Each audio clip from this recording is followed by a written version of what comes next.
I'll rewind with the iFresh story. So with iFresh, during that same time that I was following my art arc, then the hip hop arc was with us writing the script, touring.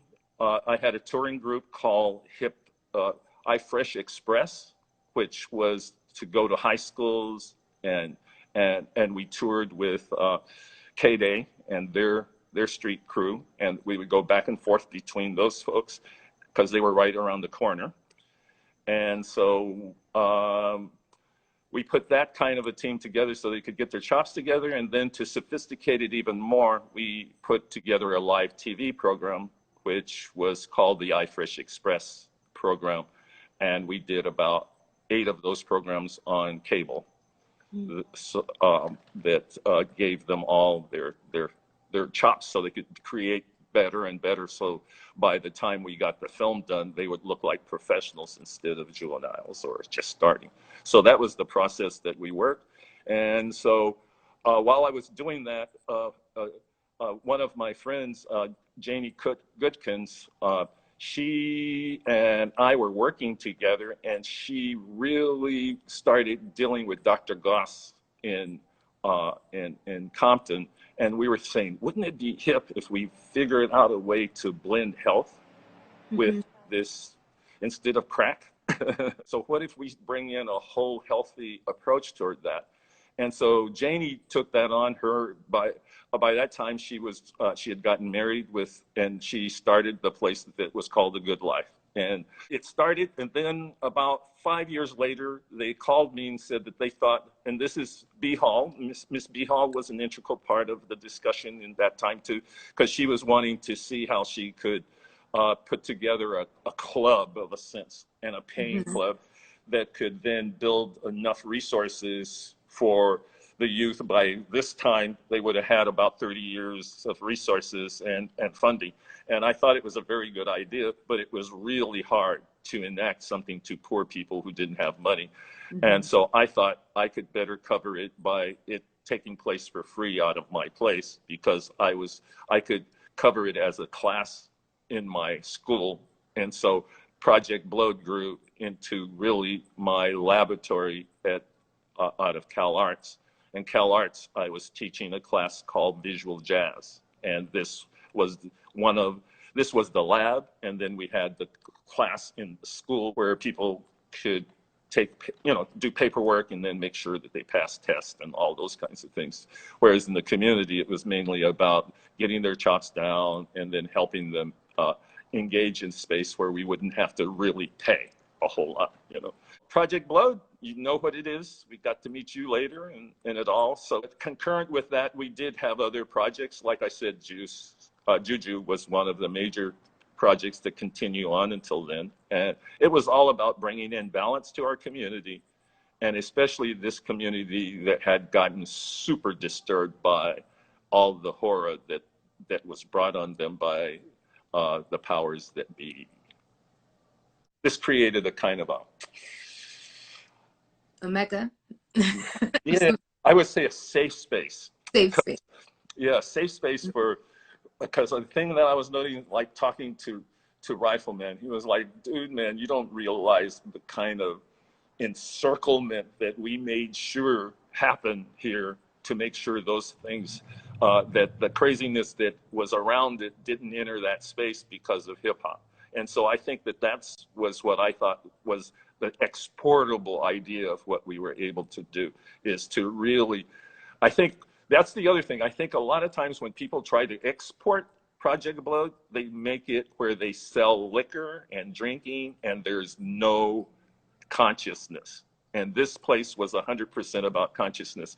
So that's the only thing I wish, as this gets copied, make sure you copy it with like you're taking it down with a professor like A.C. Alone and Abstract Rude, the Freestyle Fellowship, Nigga Fish. All of those guys were really strong educators in keeping things right. Fish, for instance, our first Fish is on here right now. He's watching. Oh, really? Yeah, Fish was one of the first people that we did the party for when we first started. I was like, who's this nigga Fish? I've never seen a nigga Fish, you know, so what in the fuck is that about? You know, it's like, so it was fun to meet the man. He was cool. And the thing that I liked was we had sometimes little scuffles. Since you have boys, I was raised with 8 boys and 1 sister, so these guys were nothing compared to my crazy ass brothers. So it's kind of fun hanging out with them because they were, you know, they were strong, and I liked strong and strength, and I liked them what I called to be able to yawn, you know, just like. And that's something that black men can't do too often. You know, even hanging out with their sisters, they sometimes say, don't yawn too much because you might get something happen, you know. So I think that this place, they could yawn and go at each other all the way up to almost hitting each other because they had that much energy to get out of themselves. So that was how I could ride this out, and it was fun getting to know these guys. Even up to now, we've been friends and hanging out and seeing them in all different manifestations of life, with children and family and just the whole yada yada, you know. I've said this many times, and other people that have come on the show have said this, that like a lot of us didn't grow up having dads, you know, or fathers, you know what I mean? You became a father figure to a lot of us, you know, and that's why a lot of us do call you Baba Ben, because you were that example of a strong black man that owned his own business, that was an artist and doing this and making sure that the community was taken care of at the same time. And you're still doing that to this day with everything else with the chaos that's going around chaos. You're still making it happen. Yeah. You know? Well, that's what I came here for. So, you know, is to deal with this kind of, because I really trust where we've been as a culture. After I started studying, I'm not at all wavering from our strength and power. I think that we all, and I hope my business really shows that all you have to do is stay focused, clear, plan 50 years in advance, and your dreams happen. Yep. Yep. And I remember my first time walking in, and I had my little camera, and they're like, before you start filming, you need to go talk to Ben. And then I met you, and I was like, hi, I'm Poetic. I'm doing a documentary about women in hip hop. I would really like to film in here. And you're like, that's fine. Just, you know, whatever footage be able to share with me as well. I was like, yep, not a problem. And then that was it. And you always, you know, when the art walk was start kicking off, you hit me up. You're like, hey, we got this thing going. I was like, all right, I'm down. I'm ready. Let's do it. You know, we just did the 10-year anniversary. Yes. 11 years.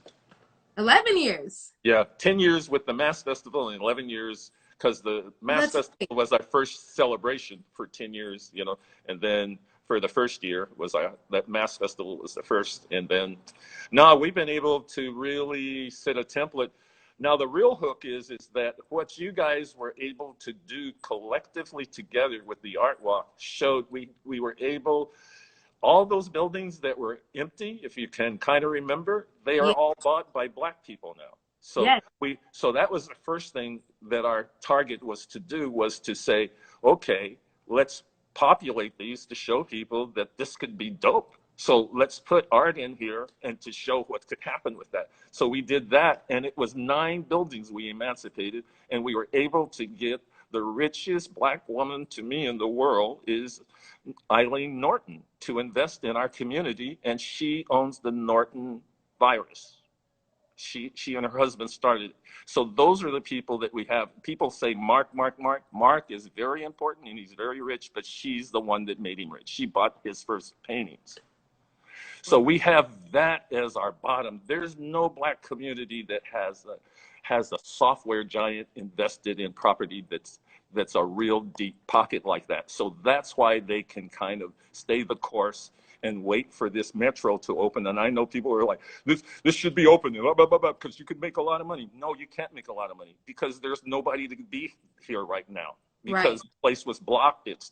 There's no money to be made. If a person spent a whole lot of money, they would be having to eat it now, you know? So that's the reason that they're a little bit dormant this moment.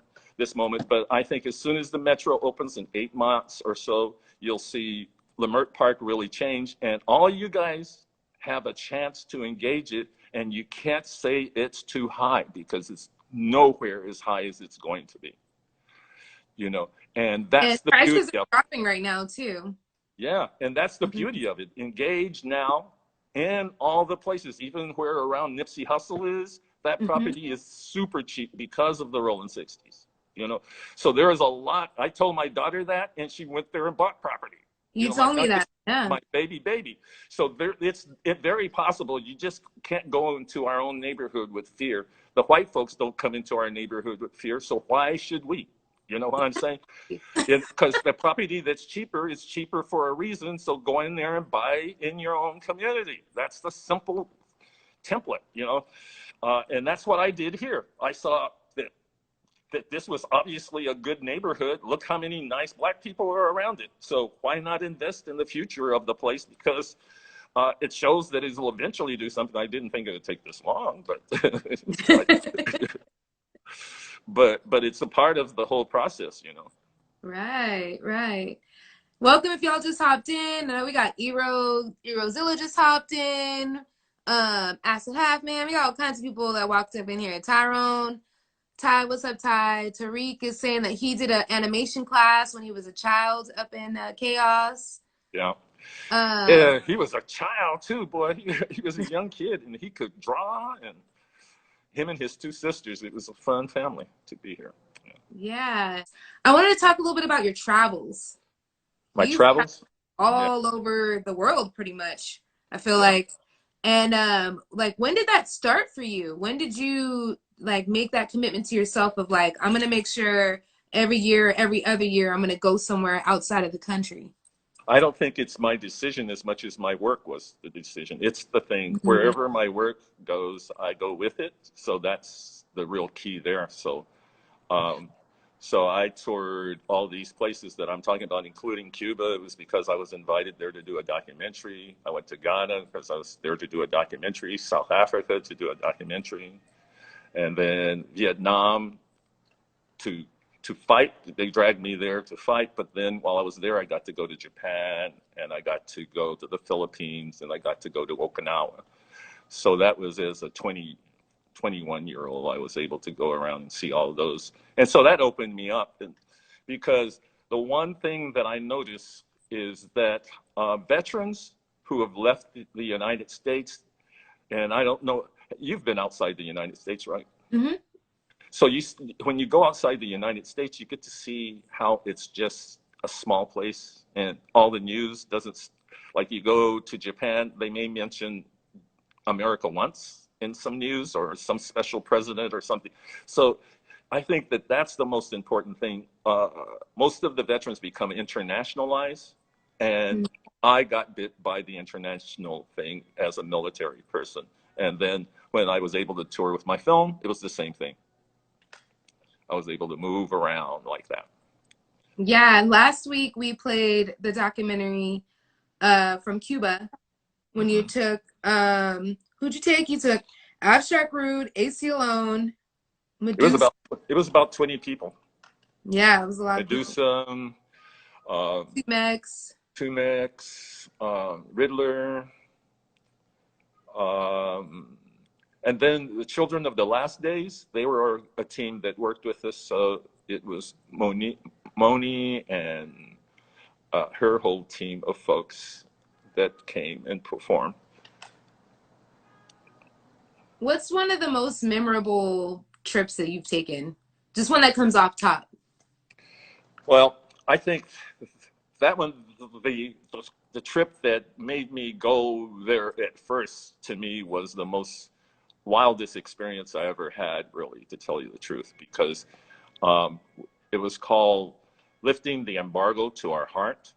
And so it was a national-wide group of spiritualists who went there as spiritual people, because you could go there on a spiritual visa. So they brought they brought about 100 yellow buses from Miami there. We then did 150 black yoga teachers came, and they tied in with the babalaos there, and saw what kind of concurrence they had with yoga and voodoo, you know. And so we got to speak to all the spiritualists there, and did it under the whole, I got to speak to physicists who were Spanish, and they were busting out how tribal cuts were really like immunizations, because what they did was they would cut these and it was like acupuncture. So in those places they would put medicine, and that medicine would be the same cut for the whole tribe, because they were wanting to immunize them for whatever the problem was, that they could help through their medicines that they had there. So there's a whole lot of different ways that we got to see, because you see all the keloids that are on the body, and you could even see that in the piece that I have in the studio where the woman is, Cedric did. All of those kinds of things, those are acupuncture points, and